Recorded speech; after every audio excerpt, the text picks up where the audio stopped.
NCD-wide polio vaccinations to begin next Monday. Western Highlands launches maternal and newborn program. And government names Shenzhen Energy Group for Ramu Hydro. This is National MTV News with Helen Sayer. Good evening and thanks for joining me for Thursday's news. A recent discovery of polio case in 5 Mile settlement has put health authorities on high alert as they prepare for polio vaccination campaigns in NCD. Health authorities are urging parents to bring their children to vaccination sites. Due to security reasons, vaccination sites will be near schools, health centres, markets and bus stops. Approximately 5,000 children at the 5 Mile settlement area received polio vaccines as soon as a 6-year-old boy was confirmed with the disease. Polio outbreak responses have been carried out in other parts of Papua New Guinea, but this time it will start in the capital city next Monday. Vaccinations will not only be given to children under 5 years old, but from infants to children under 15 years of age. During a press conference today, the NCD Polio Emergency Operations Center Coordinator, Dr. Morima Ipai said, NCD children will get their first dose of polio vaccine. We will be going to all the 3 districts of NCD. And like we said, we're going to there will be static sites like in each of our urban clinics. They will definitely start on Monday. And then there will be groups going out to all our schools and all our settlements. And we will also set up in public locations like bus stops, bus stops, markets, so that we could immunize as much as we can. Dr. Ipai says the security and safety of health workers will be their #1 priority in light of recent events that occurred during the vaccination process in other provinces where officers were attacked. In areas which we consider to be too risky, we may not go right in, but we set up in places which are close, so people can come to the vaccination points. And like we said, some of these people could be covered at public locations like the markets, bus stops and things like that. World Health Organization PNG representative Dr. Anup Gurung says the vaccinations are safe, free and effective. The vaccines are here, the cold chain is here. It's the micro plans, and we need the participation of the public and the mothers and the children which is required now. Whenever we say there's a campaign going on, please get all the children below 15 to get vaccinated. After the PNG government declared a public health emergency on June 26th, 2 rounds of polio vaccine campaigns have been conducted. The first round in July were done in Morobe, Madang and Eastern Highlands, and the second round in August covered 9 provinces: Morobe, Madang, Eastern Highlands, Enga, Chimbu, Southern Highlands, Western Highlands, Juaka and Hela. The third round of nationwide vaccines will be done on the 1st to the 14th of October, and a 4th nationwide round will be on the 29th to the 11th of November. Vaccination sites in NCD should be effective on Monday, September 24th. Michelle Stephen, National MTV News. Western Highlands Province is the first in the country to launch the Saving Lives, Spreading Smiles project by UNICEF, the World Health Organization and the National Department of Health. It is a maternal and newborn care program which was launched yesterday in Mount Hagen. Newborn babies were given a wristwatch each, which will alert parents when a baby gets too cold for comfort. The program Saving Lives, Spreading Smiles focuses on preventing newborn babies from dying in their first months of life of low body temperature or neonatal hypothermia. Newborn babies will be given an alert device called Baby Call Kilok, which is worn on the wrist and from which an alarm will go off when the baby gets too cold. The program also focuses on managing bleeding after delivery, a common cause of death amongst Papua New Guinea mothers. Mothers will use a non-pneumatic anti-shock garment. And this is something young. So you may put the land of beginning at the time, baby, call. This is something by cry. Now, mama or papa was said you look out and nana blow you, but Sabi or something cry. So you are absolved by putting long brush blowing you. In 2017, UNICEF, the National Health Department and WHO successfully piloted phase 1 of the program. Australian government funded 11 million kina to support this program, with help from UNICEF Australia and PNG has enabled the program to expand to the rest of the country. Kangaroo Mother Care Unit is going to be established, and this will provide specialised care for our sick newborn children. 7% of the males involved in the care of the newborn babies became actively engaged to save the lives of the newborns. The program will ensure that up to 34,000 newborn babies in Western Highlands province will receive a comprehensive care package to ensure they survive. Low body temperature or cold is the main cause of death for newborn babies in PNG. Tambul Nebilia is the first electorate to be selected to pilot this project, since it is the coldest place in Papua New Guinea. Won't be able to effectively do that, but we'll identify maybe like will it spread attendance or will it sell to volunteers from the 86 council wards. Western Highlands Provincial Health Authority Acting CEO David Vorst said they have been working hard to reduce maternal and child mortality. The mortality rates were now nearly a third lower than the national average. Vasinata Yama, National EMTV News, Mount Hagen. Gulf Governor Chris Iveta says infrastructure development in the province in terms of roads and airstrips is on track. He says there has already been dialogue with the Department of Works and the PNG Defence Force to design patrol tracks from airport to Murua, Petoy, Ihu and Baimuru. This road, totaling 298 kilometres, will be declared as a national highway to connect to the Hela and Southern Highlands provinces. Governor Iveta said the Trans-Islands Highway will be extended to Kaintiba, then to Morabe and on to the Eastern Highlands. He added that the Kerema airstrip upgrading project has been awarded and work will start soon. He said both the Civil Aviation Safety and Rural Airstrips Authority have shown interest with assistance for the rural airstrips in the Kamea region, Malalawa, Terapo, Lese, Kakoro, Ihu, Baimuru and Kikori. The government has named Shenzhen Energy Group to be consortium partner in the Ramu Hydropower project. State Enterprise Minister William Duma made this announcement in the presence of China's Shenzhen Energy Group President Ping Yang Wang today. The minister says the 180-megawatt Ramu Hydropower project is the largest power project PNG has ever developed. The national government endorsed the selection of Shenzhen Energy Group in 2016 to finance and construct the Hydro project. Under the public-private partnership model, the asset will be given back to the government of PNG after 25 years of operation debt-free and will continue to operate for a further 75 years. The minister says the project is valued at 3 billion kina and represents the state's directive to generate least cost power to the country. We're estimating that the population in one part of the region, for instance, the Highlands region, if we're looking at least 4 or 5 million, or even 6 million in the next 10, 20 years' time. And obviously these people will need energy. And of course, you can't rule out the possibility of manufacturing taking place in Leh or even further up in the mountains area. So we're building for the future. So that's one of the reasons why the O'Neill government made an important decision to actually start this project. Meanwhile, KCH Limited has reviewed the commercial agreement and will present to the National Executive Council for approval before the project is executed. The project, upon its completion, will supply electricity to the Wafi Golpu and Ramu Nikom mines as well as the people on the Ramu system. Kumul Consolidated Holdings Managing Director Darren Yang said the project will create more job opportunities for the people. I'd say there'd be anything up to 900 employees just through the 5-year construction period.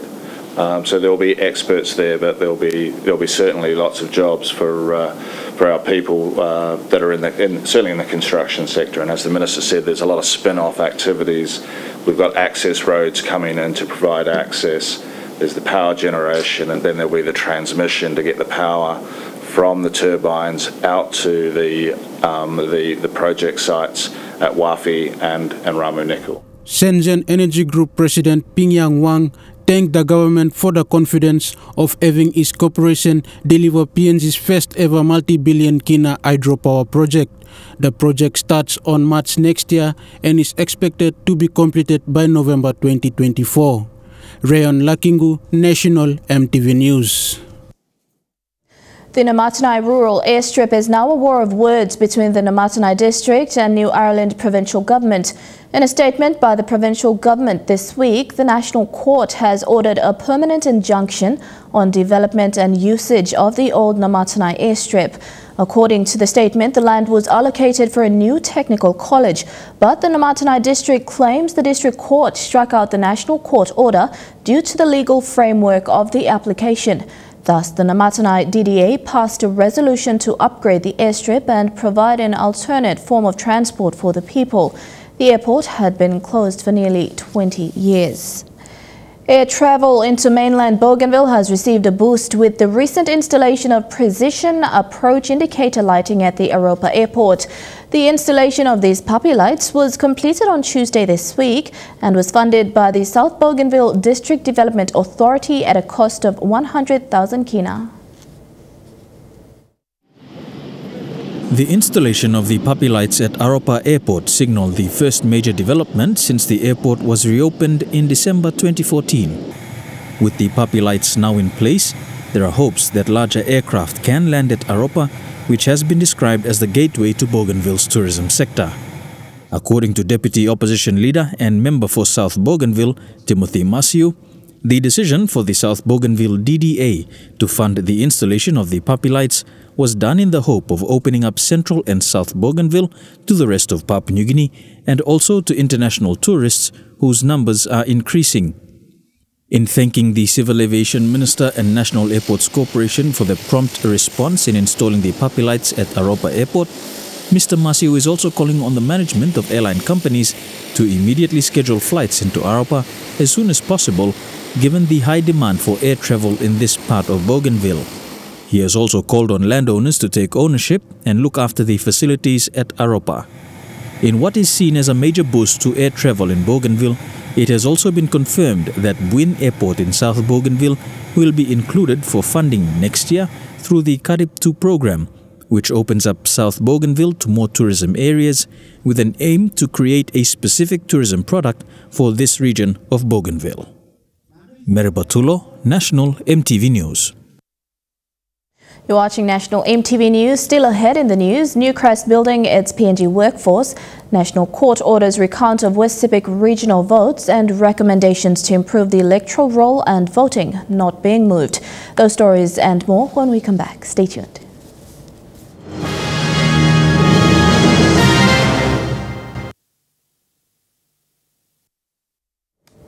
Welcome back. As part of its engagement strategy in Papua New Guinea, Newcrest has embarked on building the capacity of its local workforce. According to Executive General Manager for Wafi Golpu, Craig Jones, this has begun through various ways, including a mentoring program for potential leaders at the proposed Wafi Golpu project in Morobe Province. This is in addition to Newcrest's support for health, education and public sector capacity building. With all the talk of the impending development of the Wafi Golpu mine in Morobe Province, Newcrest, who have a 50% stake in the project, has highlighted the steps it is taking to ensure that Papua New Guinea maximizes its benefits. According to Wafi Golpu Executive General Manager Craig Jones, a key part of this is Newcrest's national engagement strategy, of which Wafi Golpu is a major component. The project is the next big mine for Papua New Guinea, and it's really important that the development of this mine learns from the past and creates a very sustainable outcome for the future for the communities of Wafi Golpu, but also for the broader PNG. Newcrest has also placed increased emphasis on managing the social aspects of the project, particularly in regards to communities, environment and the national government perspective. So there's a lot of effort that goes into managing the social aspects of the project and planning for the establishment of the project in the social context from a community perspective, an environmental perspective and a national government perspective, and making sure we get the development of the region right from the start in a way that makes the project sustainable for the long term. The 5 key areas of women empowerment, education, health, improving public sector capacity and environment are also key themes of Newcrest's engagement in PNG. So currently we've got some really exciting health and education programs underway. We're currently sponsoring 20 scholarships for nursing and midwifery. We've funded the development of community workers at the Kavieng Hospital, and we've got a really exciting program underway which is a groundbreaking program that's aimed at eradicating malaria from Lihir Island. For the Wafigolpu project itself, work is already progressing in developing the local workforce to run this project once online. So Wafigolpu is a big undertaking. It's a large mine in a relatively undeveloped part of Papua New Guinea. And what we want to do as part of developing Wafigolpu is to develop our workforce and the leadership capability for the future so that the workforce that runs and operates the mine is predominantly Papua New Guinean.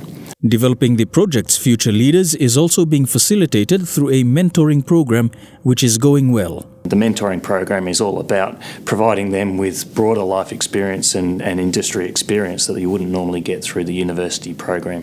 So this sort of program is really important to me because this is how we contribute now to the development of the future leaders of our organisation and the people who are actually going to run and operate our mine in the future. Merabatulo, National NTV News. Governor of Papua Province in Indonesia, Lukas Nmb, and a delegation are in Port Moresby for talks with NCD Governor Puas Pakop on cultural exchange programs. Port Moresby and Jayapura are considering exchange programs to strengthen their sister city relationship to new heights. At the invitation of Governor Pakop, the delegation joined in the recent independence celebrations in Port Moresby. The hosts included the Indonesian ambassador to PNG, His Excellency Ronald Manik, Moresby South MP Justin Tichenko and Moresby North East MP John Kaupa. Governor Pakop has called on the governments of both countries to open up to ASEAN economies and start tapping into other business opportunities. Governor Nmb shared similar sentiments and admitted that there were many problems in his Papua province, citing military and police brutality. Asana has made its second landing after a month at the newly renovated Hayfield airstrip at Maprik in the East Sepik province. Maprik MP John Simon said this time the aircraft will stay and operate out of Maprik district. The airline company will now have a branch in Maprik operating from the newly renovated Hayfield airstrip. And to mark 43 years of independence, the District Development Authority will meet half of the airfares set for each destination, which includes Vanimo and Medang. The first and second landing of the aircraft was a very exciting moment for the people, and the member is confident that the move will be beneficial for both the airline company and the people of Maprik. I'm excited. I'm actually happy. We still have one more part to go. That is to make sure we land a bigger aircraft than this. Let's say Dash 8 Link PNG. So we're working towards getting Link PNG land here before Christmas. The plane here will be here for this week. I have discussed with them. Asana will be establishing the office here this week. They'll be based here. They'll do a couple of flights to Manimo, to Wewak and back to Hagen. Although the airstrip has not been officially opened, it has met all the requirements from relevant authorities, including CASA, for it to go into operations. DDA Acting CEO Joshua Himina said this is a great development not only for the Maprik district but also for neighboring districts in the Central Sepik area. The special thing about this flight today is that we're really excited that the Asana will now overnight and stay and operate out of a field. And that's the most exciting thing. The last time Asana did a test flight, right now they're here to stay and they're here to operate out of Mapre. The airliner will provide safety and security to all, including business houses and all those willing and able to purchase tickets. Asana is a nationally owned company and has been in operation for the last 7 years. This will be the first time for the airline to operate out of East Sepik. Rayon Lakingu, National MTV News. The National Court has ordered a recount of votes for the West Sepik regional seat. The decision was handed down yesterday in Vanimo after petitions from runner-up candidates Amkat Mai and Simon Solo over counting discrepancies. The court ordered for a recount to start on the 5th of November and to run until the 21st, with sitting Governor Tony Wowo to remain in office during that period. The Sundown Governor seat is the first regional seat after the 2017 elections to be ordered to a recount by the National Court. Governor Tony Wowo is yet to appeal the ruling. Recommendations to improve the electoral roll and voting are still not being considered and are once again being presented in a seminar. The National Executive Council has given 18 months to the Constitutional Law Reform Commission to report on the views of the public on that particular matter for the review of the organic law on national and local level government elections. Why? Research fellow and former director of the National Research Institute, Dr. Thomas Webster, has been conducting research, observing the election process, and presented his and other observers' findings at a Gateway seminar on the review of the organic law on national and local level government elections. Issues have been occurring in elections since the NRI started observing them in 2007 to 2017. He says every election year, the situation gets worse, but the authorities are still not considering the facts and recommendations. To voter registration and the common roll, we keep saying the same things, and the same recommendations keep coming up. So why is it that these things are not being done? I think that's another important question that we need to ask ourselves. Are those people in authority really have the interest to do reforms and to improve the system, or are they sort of allowing the status quo so that they can benefit from the chaos that we have in the system? The highlighted issues were serious and need government attention. Some were hilarious and hard to consider true. Also, names that should be on the roll that should not be on the roll are on the roll, like fake names, names of animals, names of people who are dead, and so on. And then all others who have moved to different electorates because they allow for the people or somebody to turn up and vote, multiple times. Somebody comes and votes for this person, comes again for another name, and then for another name. He added the issues addressed by researchers and observers needed to be addressed before the next elections are to be conducted. Now, those who are not on the roll, I don't know. I've heard some rumors, but I can only speculate. That I've had rumors from my local areas and others that they said, look, the powers that be, they go around with money to the electoral offices and to different people, and they actually remove those who are actually going to vote against them. And so that somehow between the electorates and Waigani, even in the PNG Electoral Commission office, some of the names that are not going to support the powers that be are taken off the roll. Fidelis Sukina, National MTV News. Half of the 3 million kina budgeted for tuition fees for students in Southern Highlands province has been released to the accounts of higher learning institutions in the country. Governor William Poe says despite recent setbacks, the provincial government is confident of honouring its commitment. Nearly 4,000 Southern Highlands students are enrolled in tertiary institutions around the country.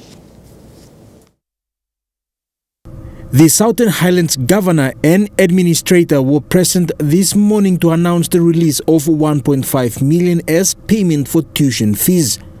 Governor Poe said human resource is one priority area to educate the next workforce of the province. The provincial government is honouring its commitment to support the parents and to support you in the university education. In the midst of all the difficulties and challenges we have, provincial government now prioritizes the university and human resource of Southern Highlands as the #1 priority for our provincial government. Student representatives from both government and church-run institutions were present to witness the announcement. According to the Southern Highlands provincial government, each student will receive 800 kina toward their tuition. Students enrolled at PAU, UPNG, UNR, Unitec and Divine Word University, among others, will benefit from the financial assistance. Despite the challenges that we went through, even the academic downturn that we are facing, our country facing, we'd like to thank you for making this time available and make this fund available for us so that we can accomplish and achieve the goals that we are aiming for.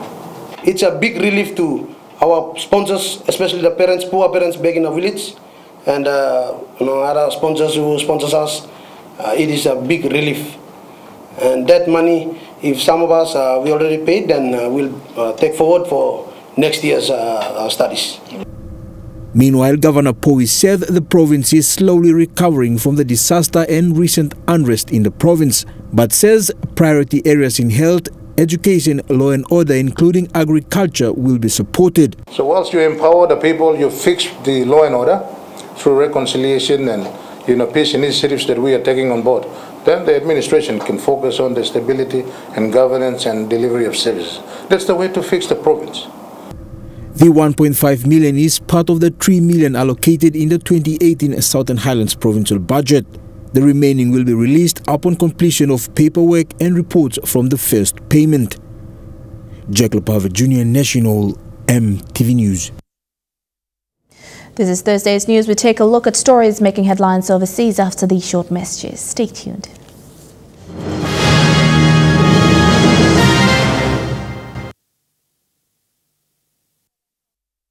Welcome back to the news. Turning overseas, preparations are underway to accommodate more refugees in New Zealand after the government announced it will increase the quota by 500. It will mean changes for how and where they welcome refugees, which will start in 6 weeks at the Mangere Refugee Centre in Auckland. Baby steps into a new New Zealand life. This toddler was born in an Indonesian refugee camp. His dad had been stateless since fleeing Somalia in 1990. Moving from the cage to the world, yeah, I feel like that. 3 weeks in, the family are at Mangare's Refugee Resettlement Centre and making friends with this Afghani teenager. I was excited and happy to become a Kiwi, so now I'm a Kiwi.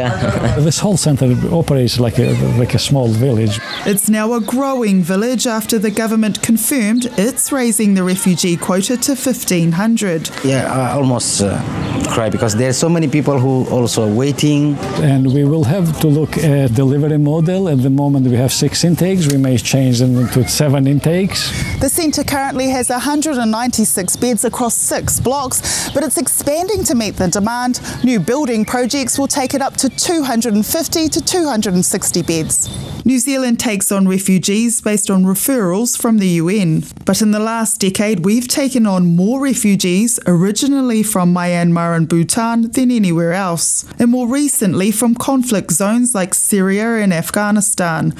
But New Zealand ranks 95th in the world for its intake, Australia taking more than 18,000. I do think we need to step up as far as the numbers of people that we bring in go. After spending 6 weeks here, refugees are resettled in 5 regions, but 6 more are being opened up. So we're going to be looking for councils and community groups to put up their hand and say, yep, we want to be one of the new 6. For these new friends, the horizon's looking a lot brighter. But it's a land of opportunity, I think. Well, now I'm in New Zealand. Thank God. The centre now set to be a welcome oasis for many more families. More alarming details have emerged about a suspected serial rape investigation in the US. A well-known surgeon and his girlfriend have been charged with drugging and assaulting 2 women, and police say several more have now come forward. Here's a report on how it's alleged the couple trapped potential victims. A growing investigation into a California couple accused of using their good looks and charm to prey on women. Tonight, authorities say they have 3 more potential victims of Dr. Grant Robicheaux and his girlfriend, Sarissa Riley. The surgeon, who was once named Orange Coast Magazine's Bachelor of the Year, seemed like the perfect catch on this reality show. I'm looking for a wife to raise a family with. But police say he has a dark side. The couple now charged with drugging and sexually assaulting 2 women. One of those alleged attacks filmed. And you said that it was their MO that they would send her out first to meet the women? That's what we've seen, yes. Investigators now searching for more possible victims on thousands of videos seized from the couple. One neighbor says police had been to their apartment before. My mom told me a story that she heard screaming. I don't know if it was a year or 2 ago, and the police came.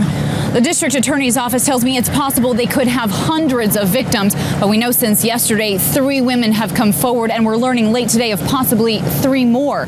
Attorneys for the couple saying they deny all allegations of non-consensual sex. With just over 6 months until Britain divorces the European Union, negotiations are into a critical phase and time is fast running out to strike a separation deal. There are just 8 weeks to work through the deadlock on key issues. If no arrangement is reached, the potential fallout is alarming. Britain's Prime Minister made a desperate dash to meet EU leaders in Austria to press her exit plan. A warm welcome for Britain's Prime Minister, who's still part of the EU Leaders Club, but not for long.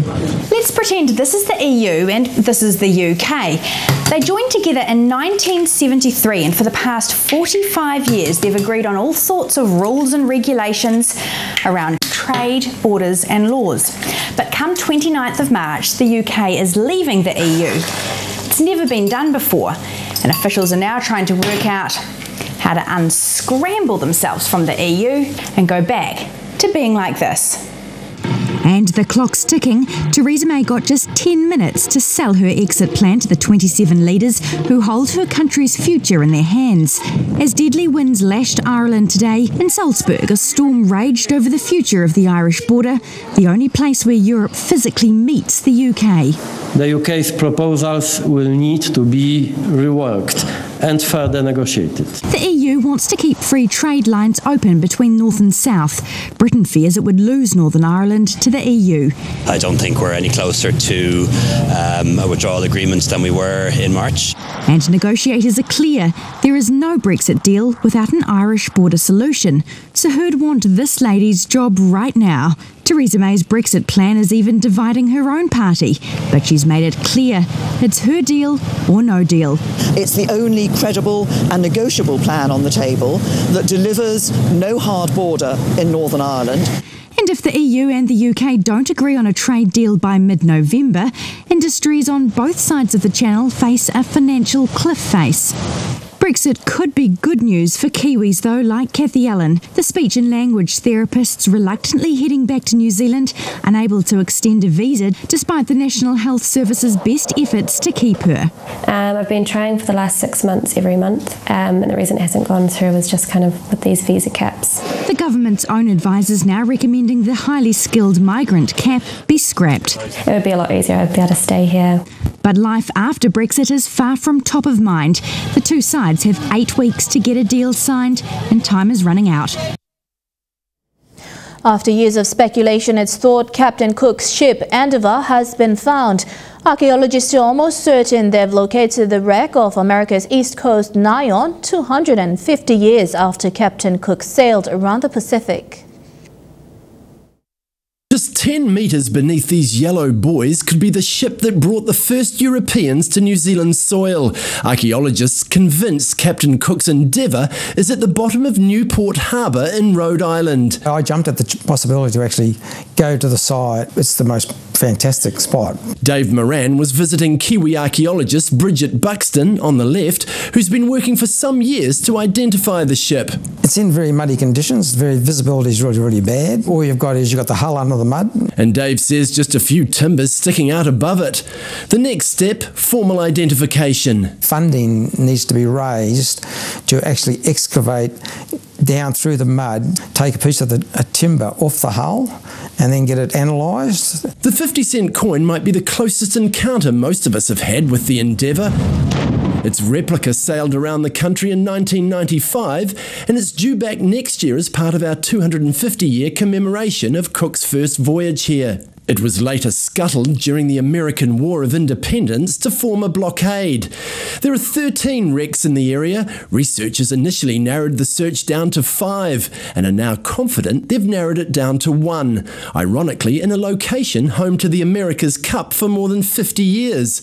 Rhode Island has claimed ownership of the wrecks, but Australia's now rushing to put dibs on Cook's ship. Dave Moran says our government's refused requests to help in the recovery. It would be a shame to see the Australians take all the glory and New Zealand's not there. The response from the Ministry for Culture and Heritage? It's following developments with interest. Detailed pictures of the wreck site will be revealed over the weekend. You're with the news on MTV. Up next, Newcrest Sports. Stay tuned.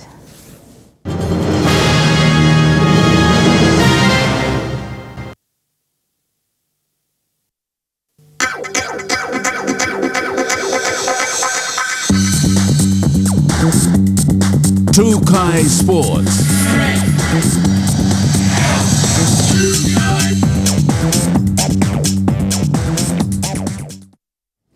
Welcome to Newcrest Sports. The PNG All-Stars basketball tournament started today at the Tarama Aquatic and Indoor Centre in Port Moresby. Different provinces have sent teams to participate in the 3-day tournament. The Basketball All-Stars tournament sees about 10 teams from around the country taking part. This year has seen an increase in participation from other centres in the country. We had quite a number of teams that have come in, so the interest is definitely booming. We have Alatau, we have Kavieng, Port Moresby. Port Moresby has the PNG men's basketball as well as the POM WBL, which is the women's competition.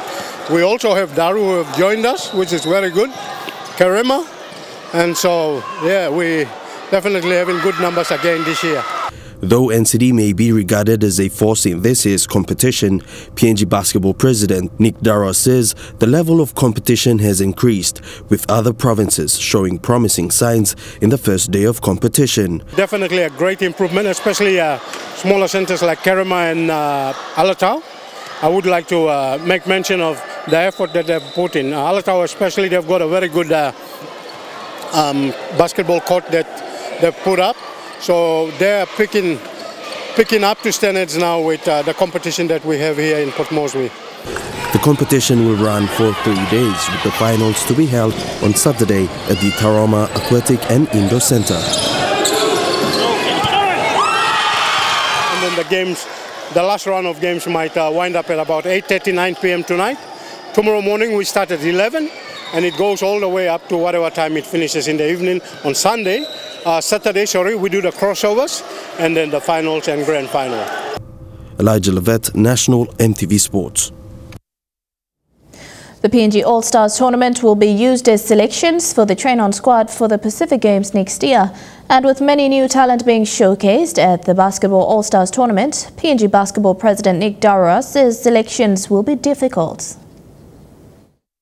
It's going to be a tough one, especially with the players that haven't, I'll put it this way, there are players that have decided to keep fit, stay well, train hard in order to gain selections into 2019. For those that haven't done their homework, well, there are people that are here that are going to definitely walk in and take your space.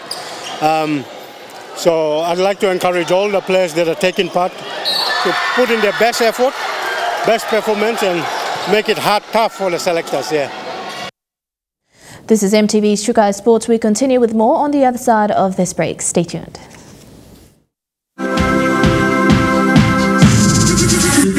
Newcrest Sports. Welcome back to Newcrest Sports. In Rugby League, a huge boost for South Sydney ahead of its NRL playoff match this weekend, with the star player at the centre of a sex scandal able to take the field. The game's governing body has confirmed several people have been interviewed about the sexting allegations, which rose following a Rabbitohs match against the Warriors in Auckland 4 months ago.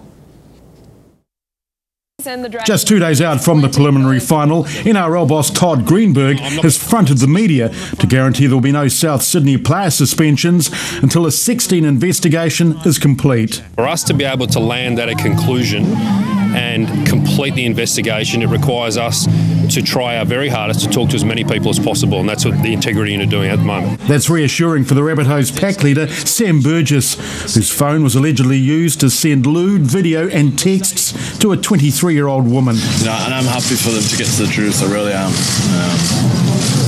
And while the inquiry is taking place, we've been told to publicly make no comment. Look, we will pursue a number of different people in this process, and that's happening already. It's happening today. The tight-knit Burgess family, Sam and his twin brothers George and Tom, are adamant the timing of the allegations won't affect their preparations for South Sydney's eliminator against arch-rivals the Sydney Roosters on Saturday. We're all fine, and Sam especially is fine. He's just excited about playing football. And you can tell his team will be playing for him. Up next, the weather details for the next 24 hours. Sports.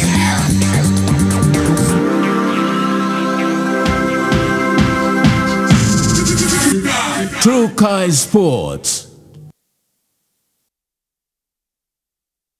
The weather details were proudly brought to you by Dulux, celebrating 50 years in PNG and the only paint made in PNG.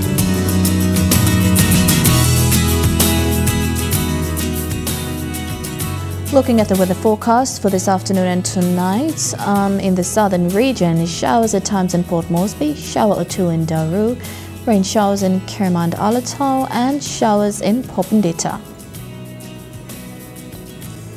In the Mamase region, showers all across the region in Lae, Wau, Medang, Wewak and Vanimo.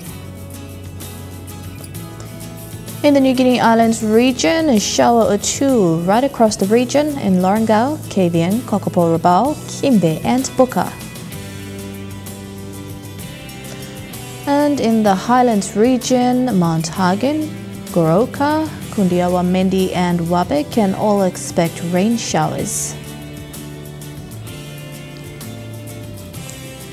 Gale warnings, very strong southeast winds of 34 to 48 knots are expected to develop for the next 3 to 6 hours, causing very rough seas and high waves. All small crafts and boats are advised to take necessary precautions before or while going out to sea during this period of warning. Strong wind warning, strong southeast winds of 25 to 34 knots with stronger gusts reaching 48 knots are expected to continue for the next 24 hours, causing rough seas. All small crafts and boats are advised to take necessary precautions before and after going out to sea. Forecast for small ships for the next 24 hours. Waters of southern PNG Indonesian border through Torres Strait and Daru to Kiwai Island, Kerema, Yule Island, Hood Point and Samarai Island, seas of 2.5 to 3.5 meters. Waters of eastern and western Milne Islands, seas of 2 to 3 meters. Waters of Samarai Island, to Cape Vogel, Finschhafen, with waters of Finschhafen through Vitiaz and Dampier Straits, to Seasi Islands to Long Island, and with waters of West New Britain, seas of 1.5 to 2.5 meters. Waters of Long Island to Madang and Bogia to Wewak, Aitapea Vanimo to northern PNG Indonesian border, including waters of New Ireland to East New Britain to Bougainville, seas of 0.5 to 1.3 meters, and waters of Manus and its western group of islands, seas of 1.5 to 2.5 meters.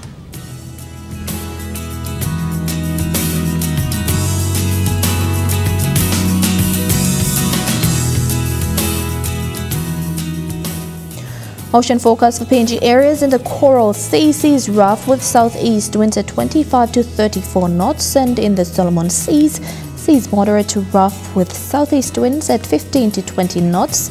In the Bismarck Sea, seas moderate to rough with southeast winds at 20 to 34 knots with gusts, and in the Pacific Ocean, seas slight with southeast winds at 10 to 15 knots.